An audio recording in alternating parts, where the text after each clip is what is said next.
Taylor, just your thoughts. When you play Alex, it can be quite a battle, and your head-to-head is so close. He's now moved 6-5 ahead of you. So what is it when you come to play him that makes things maybe a little bit difficult? I mean, I think, I've never, obviously the head-to-head is close, but he's never been, my favorite person to play, because I think, one, he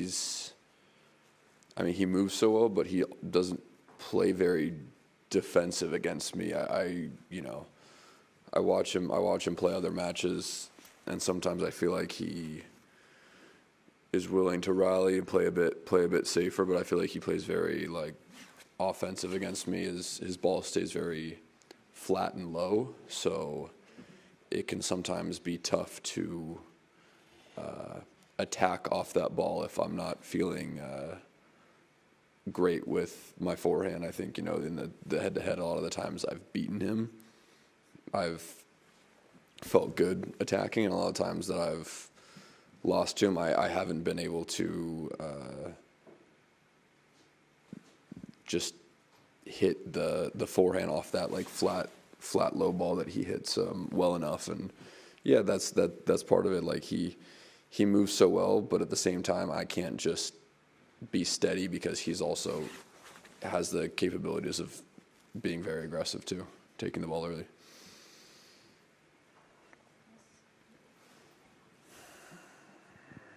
Hey Taylor, tough one today. Just wondered how the knee is and sort of what the plan is with it over the next month or so. Is it rest? Is there anything more you want to do with it?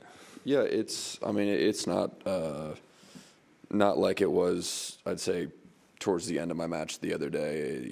I don't think it'd be fair to use it as much of an excuse for today. It wasn't that bad. Like I said, a lot of times where I can get a day, like a light day, like practice, I don't have to play an intense match, just one day off, then I can, normally come back, and it's not too bad. So it wasn't the problem today, I would say. I think the plan is, I've already been trying to do the proper rehab things you do for it for a while now, but like I said, it's tough when I'm still playing on it and pounding it. So, I'm gonna have a little bit of time off. I'm really excited. This is the first off season I'm gonna have in probably 3 or 4 years. That's 3 weeks or more than 3 weeks. So I'm hoping that, instead of kind of playing catch up with injuries in my body this time around, I can actually get healthy and be able to train. I think, one of my biggest issues this year was any time that I wasn't playing tournaments or matches, I wasn't actually able to really work on the things I felt like I needed to work on to get better and train hard. I felt like I was kind of just trying to maintain and take time off and just feel like I could be healthy and fresh and ready to play tournaments. And I didn't really get to go as hard as I would have liked to in my time off. So the plan is to just stay on top of the rehab, and hopefully, the rehab with not playing a ton of tennis for a couple weeks will, show some improvements, and I can get it better, and then still have time to train and be ready for the next season.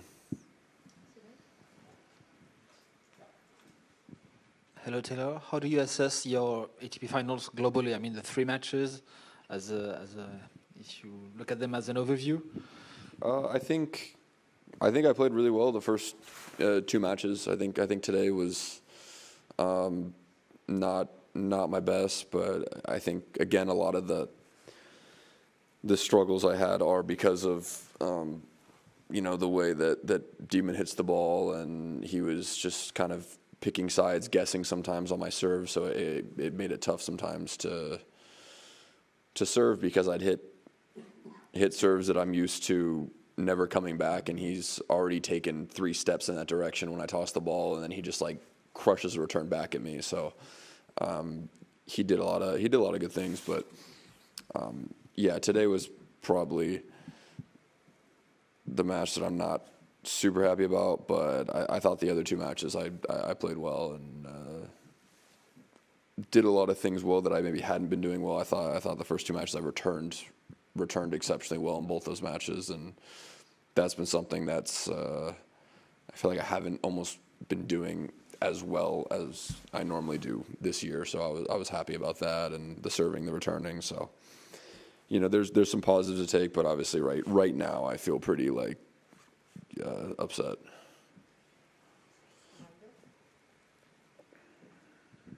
Hi.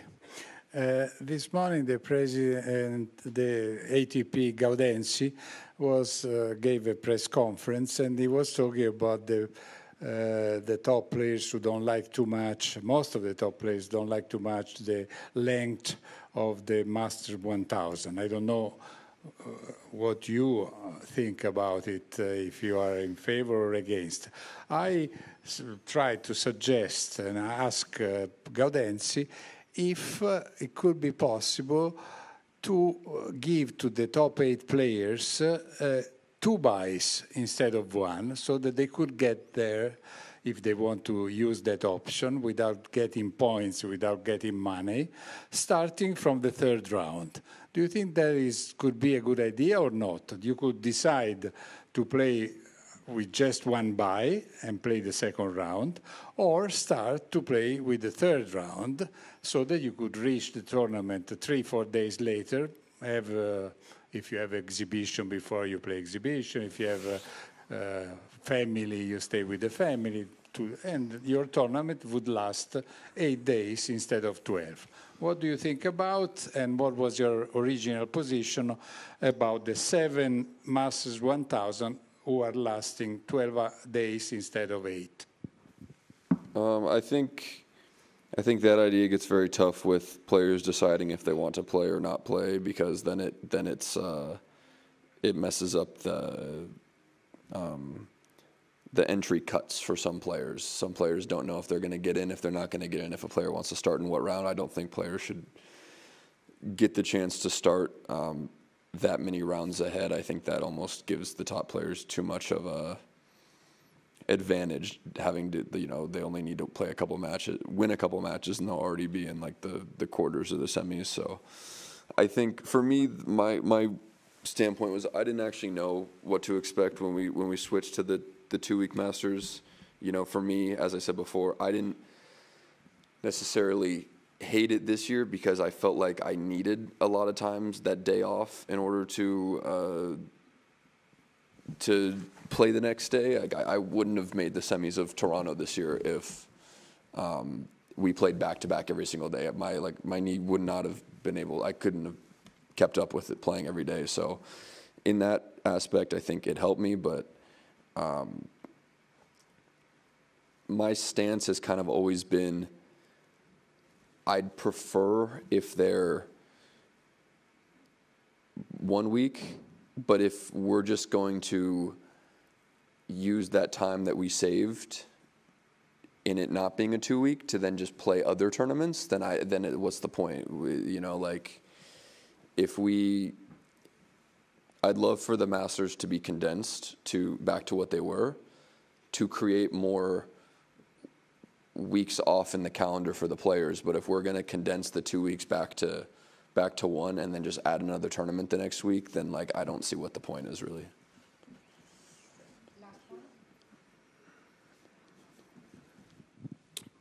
Taylor, I remember speaking about 18 months ago with you about kind of the difference with the Big Three era, and you were saying it felt a lot more kind of open. Players were going into tournaments, and it wasn't like, oh my God, you know, we might have to play, we might have to beat Federer and Djokovic and Nadal. Now, like 18 months on, where do you see it? Like, you obviously pushed Carlos so close. Looking ahead to next year, are you kind of excited to go again against them? Like, how does it compare with that sort of era? When did I say that? Was it 3 years or 4 years ago? That was like 18 months ago. You were saying like, oh yeah, compared to that kind of peak Big Three era, it felt a lot more open. I mean, now we're just, you know, we're in the Big Two. It's, you know, I think the difference is back when we had the Big Three, I'd say, I mean, I'm a lot better of a player now, so I think, you know, obviously if I play well, I can play a close match with Carlos like we saw, and yeah, I need to continue to improve, and that's just what my focus is. Obviously, those two are ahead of everyone, and draws aren't really, you know, you see the draws are open when, you know, one of them, I mean, Shanghai, Carlos doesn't play and Yannick happens to lose, something like that, you know. But no, I wouldn't say things are super open. You know, if you want to win a big title, more than likely you're going to have to beat one of them, maybe both of them. So that's kind of just what my focus is on, trying to get healthy so then I can put in the time on the court to practice and improve and try to get better and work on the things I need to work on and to continue to try and close the gap. And yeah, that's kind of how I see it.